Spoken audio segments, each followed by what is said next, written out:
नमस्कार बच्चों, Mahadev.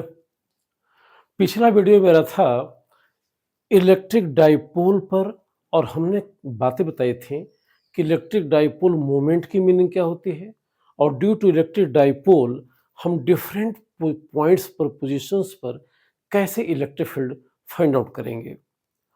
To the rule हमें इस इलेक्ट्रिक फील्ड पर न्यूमेरिकल्स लेना चाहिए, लेकिन मैंने आईटी में देखा कि न्यूमेरिकल्स प्योरली इलेक्ट्रिक फील्ड पर ज़्यादा नहीं बनते हैं, तो उसमें डाइपोल का एक कंसेप्ट लेना और ज़रूरी है और वो कंसेप्ट है कि टॉर्क ऑन ए डाइपोल। तो जो अगला वीडियो होगा वो ओनली प्रॉब्लम्स ऑन डाइपोल होगा, लेकिन उन प्रॉब्लम्स को जानने के पहले टॉर्क भी जानना ज़रूरी है, जिससे कि प्रॉब्लम को रेंज में ज़्यादा ले सकूँ। तो देखो, आज की वीडियो है टॉर्क ऑन ए डाइपोल और कुल मिलाकर आसान सी भाषा में हमने क्या लिखा है कि torque on an electric dipole in uniform electric field. Means कई बातें हमने पर्टिकुलर ले ली हैं, यानी कि डाइपोल इलेक्ट्रिक डाइपोल है, डाइपोल मैग्नेटिक भी होता है, लेकिन आप आगे पढ़ोगे। दूसरी बात कि जिस इस डाइपोल को जिस इलेक्ट्रिक फील्ड में रखा गया है वो यूनिफॉर्म है। इलेक्ट्रिक फील्ड नॉन यूनिफॉर्म होगी तभी भी टॉर्क लगेगा, लेकिन जो रिलेशन, जो कंसेप्ट, जो अप्रोच हमें लेनी है, उसमें हमने डेलिबरेटली एज्यूम किया है कि जो डाइपोल है जिस इलेक्ट्रिक फील्ड में रखा है वो फील्ड क्या है, यूनिफॉर्म है। तो उसका एक डायग्राम हमने ऐसे बनाया है। तो देखो, ये इलेक्ट्रिक फील्ड का डायरेक्शन है थ्रू आउट पूरे स्पेस में, चाहे मैं यहाँ लूँ, यहाँ लूँ, यहाँ लूँ, कहीं लूँ, यहाँ से लेकर यहाँ तक न इलेक्ट्रिक फील्ड की वैल्यू चेंज हो रही है, ना उसका मैग्नीट्यूड चेंज, डायरेक्शन चेंज हो रही है। बस सिंबॉलिकली उसको हमने ऐसे दिखा दिया है। ये डाइपोल है, ये माइनस क्यू, प्लस क्यू, ये चार्जेस जो हैं ए और बी पॉइंट पर रखे हैं, बीच का सेपरेशन 2a है। तो इस डाइपोल का जो डाइपोल मोमेंट हो जाएगा वो हो जाएगा q इंटू 2a। तो पहली बात तो आपको ये समझ में आनी चाहिए, सॉरी, कि जो डाइपोल लिया गया है उसका डाइपोल मोमेंट होगा q इंटू 2a। 2a कुछ नहीं है, ए बी के बीच का सेपरेशन है, और ये इलेक्ट्रिक फील्ड ई है जो यूनिफॉर्म है। ये रैंडमली एक पर्टिकुलर केस में नहीं, जनरल केस में डाइपोल मोमेंट की जो डायरेक्शन है, जो minus Q two plus Q होती है, ये जो डाइपोल मोमेंट का डायरेक्शन है ये इलेक्ट्रिक फील्ड से, ये इलेक्ट्रिक फील्ड से थीटा डिग्री के एंगल पर है। तो दूसरी बात आपने ये देखा कि फील्ड यूनिफॉर्म है, डाइपोल का dipole moment Q into 2a है, और डाइपोल मोमेंट की डायरेक्शन बेटा पिछले वीडियो में मैंने बताया था minus Q two plus Q होती है, नेगेटिव टू पॉजिटिव चार्ज होती है। तो ये पी की डायरेक्शन हो गई। तो जो पी है ई से थीटा डिग्री के एंगल पर है, और इस इलेक्ट्रिक डाइपोल को इस फील्ड के भीतर हमने रख दिया है। अब इसके ऊपर जो टॉर्क लगेगा उसके एक्सप्रेशन को हमें फाइंड आउट करना है। अब देखो, टॉर्क के एक्सप्रेशन को फाइंड आउट करने के पहले हम टॉर्क की मीनिंग थोड़ा समझ लें। तो जो वीडियो 11th के मैंने अभी बनाए नहीं है या रखे हैं, मैं डालूंगा, वहां पर हमने टॉर्क की डिटेलिंग किया है। यहाँ पर चूंकि आप 12th में पढ़ रहे हो, समझो कि पास आउट हो चुका है 11th, तो टॉर्क के बारे में बहुत ज़्यादा नहीं, काम भर में कुछ बातें बताना चाह रहा हूँ। तो देखो, जैसे मान लो, और ये जो मैं बात बता रहा हूँ एक पॉइंट मास के लिए बता रहा हूँ। तो मान लो ये कोई एक्सिस है, ये कोई ए बी एक्सिस है, और यहां से आर पोजीशन पर, यहां से एक्सिस से आर पोजीशन पर कोई पॉइंट मास है एम। इस पर हमने एक फोर्स एफ ऐसे लगा दिया, एक फोर्स एफ ऐसे लगा दिया, और एक्सिस से इस पॉइंट पी की, जहां पर पॉइंट मास एम रखा है, जहां फोर्स एफ लग रहा है, का पोजीशन वेक्टर ये समझो कि आर है। अब नेचुरली इस फोर्स की वजह से ये जो ऑब्जेक्ट है इस एक्सिस के अबाउट, इस एक्सिस के अबाउट यूं रोटेट करेगा। तो किसी एक्सिस के अबाउट किसी ऑब्जेक्ट पर जब फोर्स लगाकर रोटेट कराते हैं तो फोर्स के स्टर्निंग इफेक्ट को हम टॉर्क कहते हैं। डिटेलिंग यहाँ संभव नहीं है, क्लास 11th के वीडियोज़ में आपको दिख जाएगी, जहाँ पर मैंने काफ़ी लंबी चौड़ी बात की है। अभी सिर्फ मैं बताऊँगा कि जब ये फ़ोर्स इस ऑब्जेक्ट को इस एक्सिस के अबाउट रोटेट करा रहा है, तो टार्क का एक्सप्रेशन क्या होता है, टार्क का फार्मूला क्या होता है? तो टार्क का फार्मूला हो जाता है tau equals R cross F. Tau equals R cross F. R क्या है? एक्सिस से ऑब्जेक्ट का पोजीशन वेक्टर है और एफ लगने वाला उसमें फोर्स है। इनका जो क्रॉस प्रोडक्ट होता है वो टार्क एक्सप्रेशन को बताता है। और जहां तक अगर मैग्नीट्यूड की बात कहें तो हो जाएगा ये R F sine theta. R F sine theta, theta कुछ नहीं है, ये आर और एफ के बीच बनने वाला एंगल है। तो टार्क का मैग्नीट्यूड हो गया आर एफ साइन थीटा। और जहां तक डायरेक्शन की बात है तो देखो मैंने बार बताया है कि जब भी हम क्रॉस प्रोडक्ट लेते हैं, थोड़ा फिर ध्यान से समझो, जब भी हम क्रॉस प्रोडक्ट लेते हैं तो फर्स्ट वेक्टर से सेकंड वेक्टर की तरफ राइट हैंड की 4 उंगलियों को रोटेट करते हैं। तो जो थंब होता है वो यहाँ लिखे एक्सप्रेशन के डायरेक्शन को बताता है। जैसे फॉर एग्जांपल ये वेक्टर ए है और ये वेक्टर बी है। अगर हमें ए क्रॉस बी की डायरेक्शन जाननी होगी तो हम राइट हैंड लेंगे, 4 उंगलियों को पहले रखेंगे ए की तरफ, इस तरीके से रखेंगे, इस हाथ को राइट हैंड को स्ट्रेच करके इस तरीके से रखेंगे कि खुले ओर से मोड़े, इधर से मोड़े, इधर से नहीं, इधर से मोड़े, तो ये हथेली इसकी तरफ रोटेट हो जाए। तो जो थंब होगा वो ए क्रॉस बी, अगर इसको मैं आर वेक्टर कहूँ तो आर वेक्टर के डायरेक्शन को बताएगा। तो ए इधर है, बी इधर, अंगूठा इधर जाएगा। तो कुल मिलाकर ये तरीका हो गया क्रॉस प्रोडक्ट की डायरेक्शन निकालने का। ये कोई नई बात नहीं है, वेक्टर के चैप्टर में मैंने इस पर डिटेलिंग की है। अब जहां तक यहाँ टार्क की बात है तो देखो टार्क की वैल्यू हो गई आर एफ साइन थीटा। अब अगर केयरफुली देखो तो इस एक्सप्रेशन को मैं ऐसे लिख सकता हूं, मैं एफ को थोड़ा हमने अलग रखा और अब लिख दिया हमने आर साइन थीटा। एफ को अलग रखा, लिख दिया आर साइन थीटा। तो कुछ बुक्स में या कुछ टीचर ऐसे बताते हैं जो सही बताते हैं कि जब टार्क का मैग्नीट्यूड निकालना हो तो लिखेंगे आर एफ साइन थीटा, और आर साइन थीटा कुछ नहीं है। अगर हम इसे आगे बढ़ा दें, ये एंगल थीटा हो गया, अपोजिट एंगल होने से ये एंगल थीटा हो गया। तो ये डिस्टेंस हो गई R sine theta. This is R sine theta. ये आर का थीटा और ये आर साइन थीटा। तो इसको हम कहीं कहीं ऐसे कह देते हैं कि जब किसी ऑब्जेक्ट लगने वाले फोर्स का टार्क निकालते हैं तो नया कुछ नहीं करते हैं, फोर्स को उस वैल्यू से मल्टीप्लाई करते हैं जो फोर्स के लाइन ऑफ एक्शन पर एक्सिस से गिरने वाला परपेंडिकुलर है। तो ये फोर्स का लाइन ऑफ एक्शन है, फोर्स वाले लाइन को पीछे बढ़ा दिया, ये फोर्स का लाइन ऑफ एक्शन है, एक्सिस से नॉर्मल डारा जो हो गया आर साइन थीटा। तो कुछ लोग इसको ऐसे भी रिप्रेजेंट करते हैं कि फोर्स इंटू फोर्स के लाइन ऑफ एक्सिस, फोर्स के लाइन ऑफ एक्शन पर एक्सिस से गिरने वाला परपेंडिकुलर, जिसको मैं आर टी कह दे रहा हूं। लेकिन बहरहाल हम ये तो बुक की या टीचर्स के अप्रोच बताया। आप हमेशा बिना किसी लॉजिक के सिर्फ एक्सप्रेशन से लेकर चलो कि टार्क हो जाएगा आर एफ साइन थीटा, और थीटा अगर आप समझ रहे हो।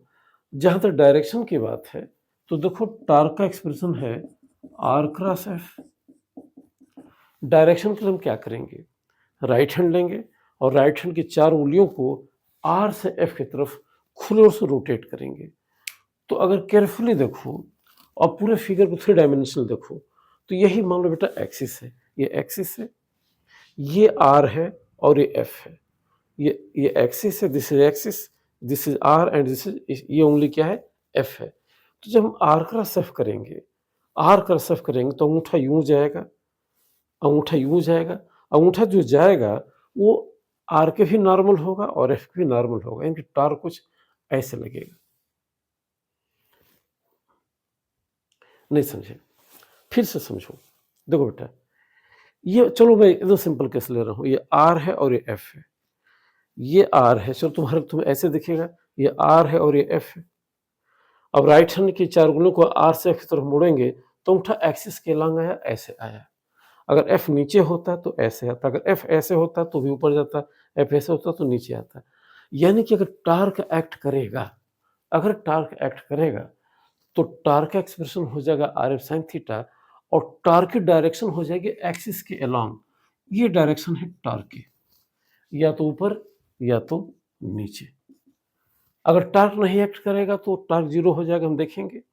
लेकिन अगर टार्क एक्ट कर रहा है, अगर इसको मैं एक स्पेसिफिक लैंग्वेज में कहूँ तो मैं यूं कहूंगा कि if a point object having a force F is being rotated about a given axis, in that case, if torque acts, torque will act always along the axis. Torque direction या तो इधर होगी या तो नीचे होगी, बॉडी क्लॉकवाइज या anti clockwise घूमेगी। टॉर्क को क्लॉकवाइज कहना, एंटी क्लॉकवाइज कहना, ये चीज़ों को सिंप्लीफाई करना है और लॉजिकली बहुत सही नहीं है। हम लेमैन की लैंग्वेज में क्लॉकवाइज एंटी क्लॉकवाइज बोल देते हैं, लेकिन बेसिकली अगर जो टार्क एक्ट करता है, हम फिजिक्स के पॉइंट ऑफ व्यू से देखें तो टार्क अगर एक्ट करेगा तो हमेशा उस एक्सिस के अबाउट एक्ट करेगा जिस एक्सिस के अबाउट ऑब्जेक्ट रोटेट होने के लिए फ्री है। तो आपने देखा कि आर क्रॉस एफ किया।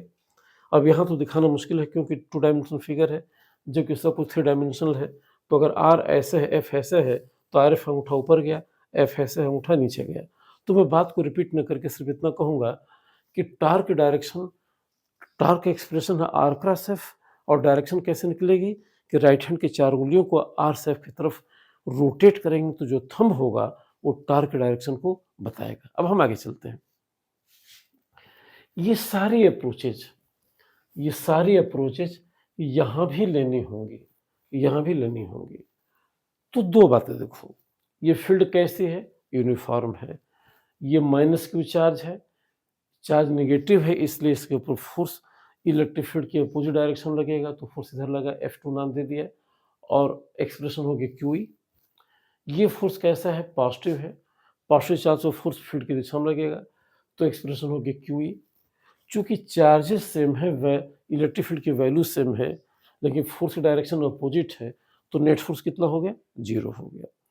तो यहाँ से एक बात और समझ में आ रही है कि किसी डाइपोल को अगर किसी यूनिफॉर्म इलेक्ट्रिक फील्ड रखेंगे तो उसके ऊपर नेट फोर्स क्या होगा, हमेशा 0 होगा। जितना ये फोर्स है उतना ये फोर्स है, मिलकर 0 हो गया। लेकिन टार्क 0 हो जरूरी नहीं है। अब चूंकि फील्ड यूनिफॉर्म है, नेट फोर्स 0 है, तो यहाँ टार्क किसी भी पॉइंट के अबाउट निकालेंगे, एक्सप्रेशन सेम आएगा। तो डिलिबरेटली, जानबूझकर हमने मान लिया है कि इस यूनिफॉर्म इलेक्ट्रिक फील्ड के भीतर एक पॉइंट O है। ये पॉइंट O ए बी का मिड पॉइंट नहीं है, नो, मिड पॉइंट हो भी सकता था, नहीं हो सकता था। डिलिबरेटली हमने जनरल पॉइंट लिया और पॉइंट O से जाने वाली ये एक्सिस है, this is the axis which is passing through point O। इस एक्सिस के अबाउट हमें इस डाइपोल का टार्क फाइंड आउट करना है और वही फार्मूला है आर क्रॉस एफ। तो देखो, पहले हम चलो इस फोर्स की वजह से, ये कैसा ऑब्जेक्ट है, ये पॉइंट मास है जिसमें चार्ज प्लस क्यू है, और ये एक्सिस है।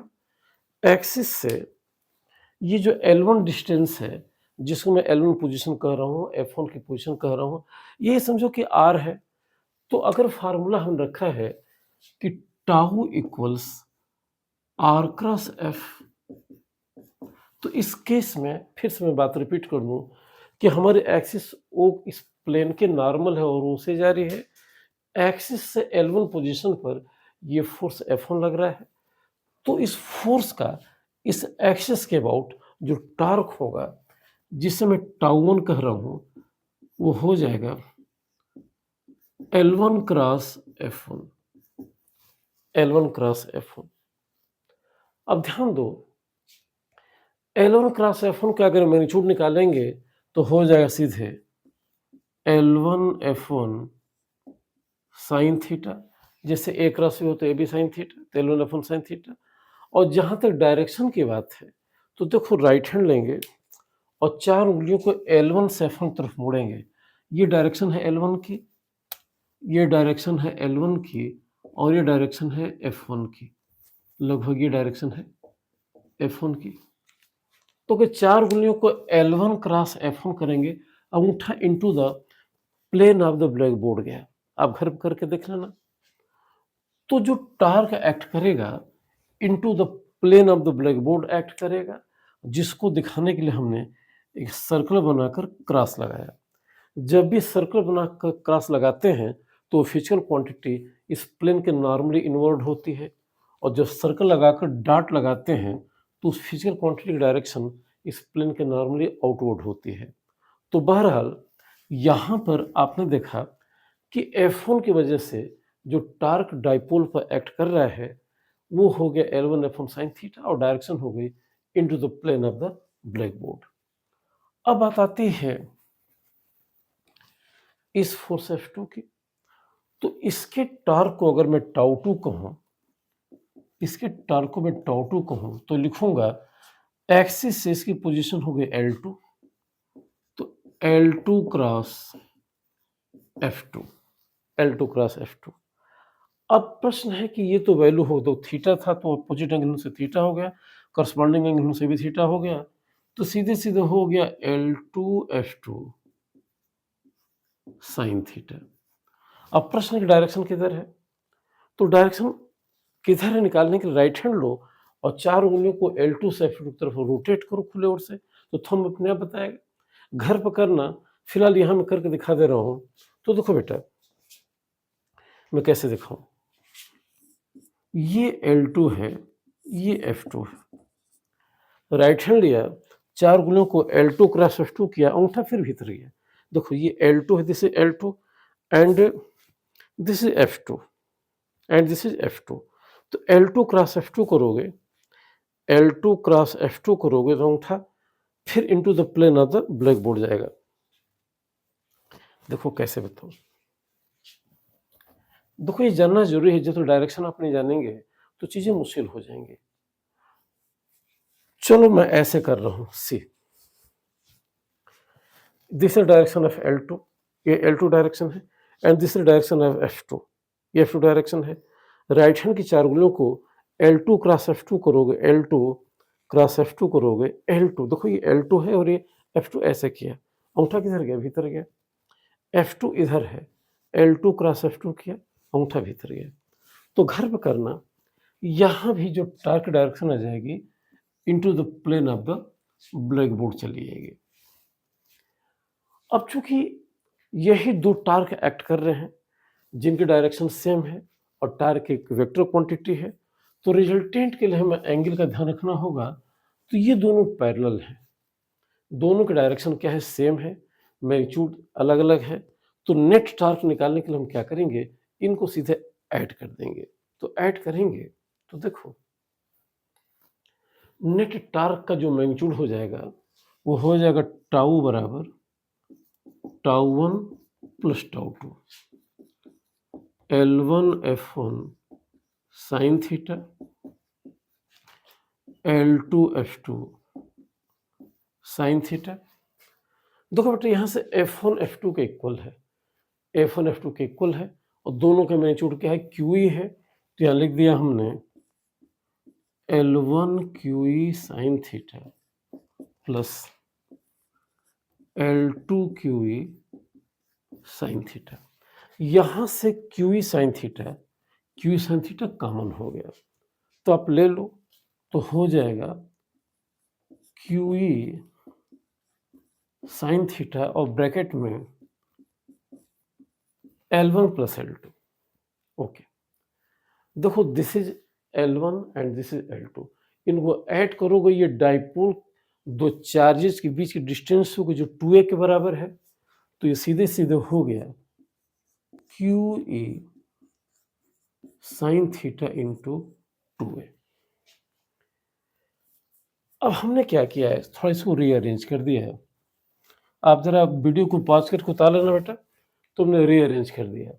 तो रीअरेंज करेंगे तो लिखेंगे Q इंटू 2a, इस Q को इससे साथ रखा, इंटू E साइन थीटा।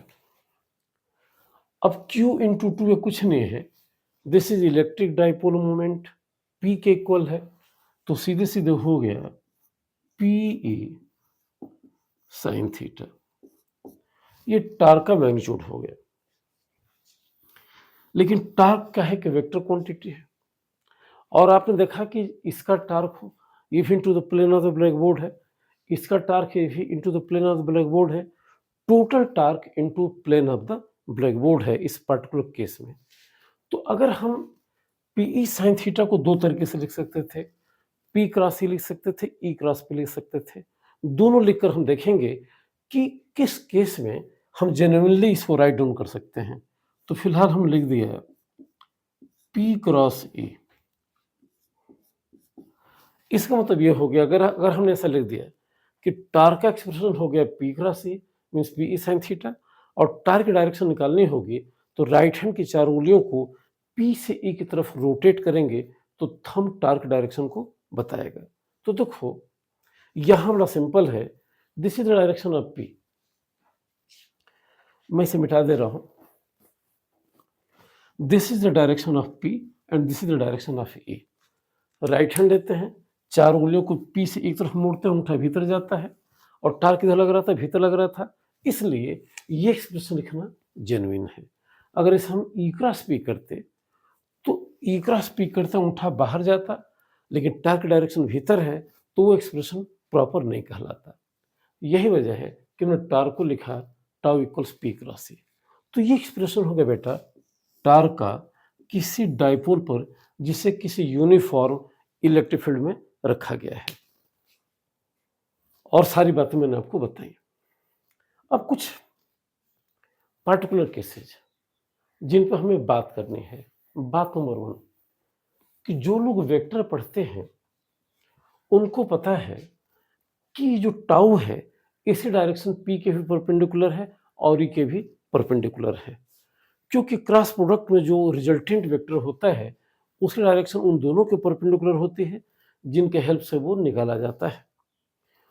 तो कुल मिलाकर अगर देखा जाए तो ये टार्क अगर पी और ई मिलकर एक प्लेन बनाते हैं जैसे बना रहे थे, पी और ई, पी इधर था, पी इधर था, ई इधर था, एक प्लेन में थे, तो टार्क की डायरेक्शन भीतर की तरफ थी, इधर भी इनटू द प्लेन पेपर थी। तो दिख रहा है कि टार्क पी से भी 90 का एंगल बनाएगा, टार्क ई से भी 90 डिग्री एंगल बनाएगा। तो इस पूरे में अगर देखा जाए तो बोर्ड लेवल पर पूछते हैं कि ऐसे कितने वेक्टर्स हैं जो म्यूचुअली परपेंडिकुलर हैं, हमेशा ही हैं। तो यहाँ पर टाउ और पी, टाउ और E R always mutually perpendicular. ये हो भी सकते हैं, नहीं भी हो सकते हैं, लेकिन ये तो हमेशा ही रहेंगे। दूसरी बात कि इस एक्सप्रेशन के बेस पर हम इक्विलिब्रियम की बात कर सकते हैं। इक्विलिब्रियम की बात जब करेंगे तो ये होता है कि किसी सिस्टम पर अगर नेट फोर्स जीरो हो, नेट टॉर्क जीरो हो, तो सिस्टम क्या होगा, इक्विलिब्रियम में होगा। तो तुमने देखा कि ये इलेक्ट्रिक फील्ड है और डाइपोल ऐसे रखा है माइनस क्यू प्लस क्यू, तो नेचुरली नेट फोर्स तो हमेशा जीरो होगा। अगर फील्ड यूनिफॉर्म है तो क्यू इधर हो गया, क्यू इधर हो गया, तो नेट फोर्स हमेशा जीरो होगा। लेकिन टार्क जीरो नहीं होगा। टार्क कब जीरो होगा, तो देखो टार्क जीरो होने के दो केसेस हैं। एक केस तो ये हो गया कि इलेक्ट्रिक फील्ड है और डाइपोल को हमने फील्ड के पैरेलल रख दिया, ये माइनस क्यू है, ये प्लस क्यू है, ये पी की डायरेक्शन है। एक केस ये बना। सेकंड केस क्या बना, ये केस नंबर 1 कि ये इलेक्ट्रिक फील्ड है और हमने क्या किया कि पी के ओरिएंटेशन को उल्टा कर दिया, ये माइनस क्यू कर दिया, ये प्लस क्यू कर दिया, ये पी की डायरेक्शन हो गई। ये केस नंबर 2। तो जहां तक इस बात की बात है कि ये सिस्टम इक्विलिब्रियम में है कि नहीं है, ये सिस्टम इक्विलिब्रियम में है कि नहीं है, तो इक्विलिब्रियम की पहचान ये है कि सिस्टम पर नेट फोर्स जीरो होगा और नेट टॉर्क जीरो होगा।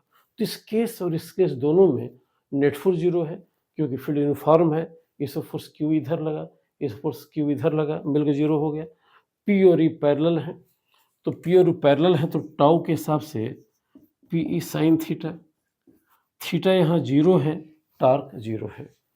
यहाँ भी इस पर फोर्स इधर लगा, इस पर फोर्स इधर लगा, फील्ड यूनिफॉर्म है, नेट फोर्स 0 हो गया। और यहाँ P और ये एंटी पैरेलल है, साइन 180 हो गया, टार्क 0 हो गया। तो इक्विलिब्रियम की कंडीशन के लिए जरूरी है इस केस में कि नेट फोर्स 0 हो और नेट टार्क 0 हो। तो फील्ड यूनिफॉर्म होने से नेट फोर्स हमेशा 0 होगा।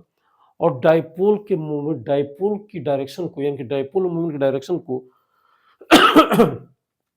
अगर फील्ड के पैरेलल रखें, फील्ड के एंटी पैरेलल रखें, दोनों केस में नेट टार्क 0 होगा। तो ये इक्विलिब्रियम हो गया। अब प्रश्न ये राइज होता है कि इक्विलिब्रियम भी पर्टिकुलरली दो है, तो 3 तरीके के, यह मैं 2 की बात कर रहा हूँ, स्टेबल इक्विलिब्रियम और अनस्टेबल इक्विलिब्रियम। तो किस केस को बोलेंगे स्टेबल इक्विलिब्रियम, किस केस को बोलेंगे अनस्टेबल इक्विलिब्रियम। चूंकि हमने भी पोटेंशियल एनर्जी की बात नहीं किया है, एनर्जी के टर्म में हमें बात नहीं करनी है क्योंकि मैंने पढ़ाया नहीं है, वरना मैं उस हिसाब से बात करता।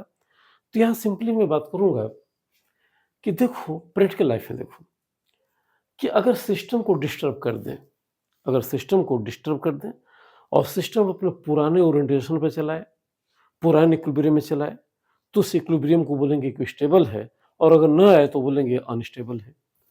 तो इस केस को देखो, अगर मान लो इस डाइपोल की डायरेक्शन जो इधर थी, हमने कुछ ऐसे कर दिया, QE इधर हो गया और ये माइनस QE का QE इधर हो गया।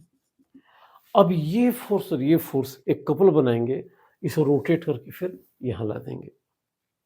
यानी कि जब P और E पैरेलल हो, तो उस केस में अगर डाइपोल को उसके ओरिएंटेशन से जरा भी डिस्प्लेस करते हो, यानी कि PE के पैरेललनेस को थोड़ा खत्म करते हैं, P के डायरेक्शन को इस हल्का से चेंज कर देते हैं, हल्का से ज़्यादा नहीं, तो ये दोनों फोर्सेस मिलकर एक ऐसा कपल बनाते हैं कि रोटेट करके इसे फिर पुरानी पोजीशन पर लाता है। तो ये हो गया स्टेबल इक्विलिब्रियम। यानी कि जब P और E पैरेलल हो तो इक्विलिब्रियम क्या होगा, स्टेबल होगा। चलो इसे मिटाते हैं और हम इसकी बात करें तो इक्विलिब्रियम तो ये भी है, लेकिन ये स्टेबल है कि नहीं है, इसके लिए हम एक काम करेंगे कि E तो ऐसे था, इस P को हल्का सा हमने डिस्टर्ब कर दिया। ये माइनस Q इधर चलाया, प्लस Q इधर चलाया, इस पर फोर्स फील्ड की डायरेक्शन में लगेगा, इस पर फोर्स फील्ड की डायरेक्शन में लगेगा, ये रोटेट करके इसको यहाँ ला देगा, इसको यहाँ ला देगा। यानी कि इस पोजीशन से अगर हम इसको डिस्टर्ब करेंगे तो ये फिर पुराने रोटेशन में नहीं आ पाएगा। इसलिए ये इक्विलिब्रियम क्या है, अनस्टेबल है। तो अगर P और E एंटी पैरेलल हो तो इक्विलिब्रियम अनस्टेबल होता है, क्योंकि सिस्टम को उसकी इनिशियल पोजीशन से स्लाइटली डिस्प्लेस करते हैं, तो सिस्टम यहाँ नहीं आ पाता, ये यहाँ चला जाएगा, यहाँ चलाएगा, पूरा ओरिएंटेशन ही चेंज हो जाएगा, स्टेबल इक्विलिब्रियम की तरफ हो जाएगा। तो ये कौन सा इक्विलिब्रियम है, अनस्टेबल है। ओके, आखिरी बात कि अगर फील्ड नॉन यूनिफॉर्म होती, तो फील्ड नॉन यूनिफॉर्म होती तो 2 बातें होती, जिस पर हमने बात जानबूझ से नहीं किया है क्योंकि अभी थोड़ा सिलेबस में है नहीं, कि ना नेट फोर्स 0 होता और शायद नेट टार्क भी 0 ना हो। टार्क 0 हो सकता था अगर वो P और E पैरेलल एंटी पैरेलल होते, लेकिन नेट फोर्स तो कभी भी 0 नहीं होता। तो वहाँ पर एक्सिस मायने रखती कि किस एक्सिस की ओर हमने टार्क निकाला है, वो हमें अभी चर्चा नहीं करनी है। अब एक चीज़ और मैं जो आपके लिए छोड़ के चला जा रहा हूँ, आप अगली बार थोड़ा सोचना कि जब हम कंघी को बाल से रगड़ते हैं और कागज़ के छोटे टुकड़े के पास लाते हैं, तो कंघी कागज़ के छोटे टुकड़ों को भी खींच लेती है। वहाँ भी इस डाइपोल की वजह से पैदा टार्क और फील्ड का ही एक रोल होता है, लेकिन वो कैसे होता है ये मैं आपके लिए छोड़ दे रहा हूँ। बेटा आज की वीडियो में इतना ही, आपसे फिर रिक्वेस्ट है कि आप वीडियो को लाइक सब्सक्राइब करो, कम हो रहा है, दिक्कत हमें आ रही है, आप सबका सहयोग बहुत ज़रूरी है। फिर अगली बार मिलेंगे, और अगली बार मिलेंगे तो हम डाइपोल पर सिर्फ न्यूमेरिकल्स लेंगे जो IIT वगैरह में आए हैं। तब तक के लिए बेटा महादेव।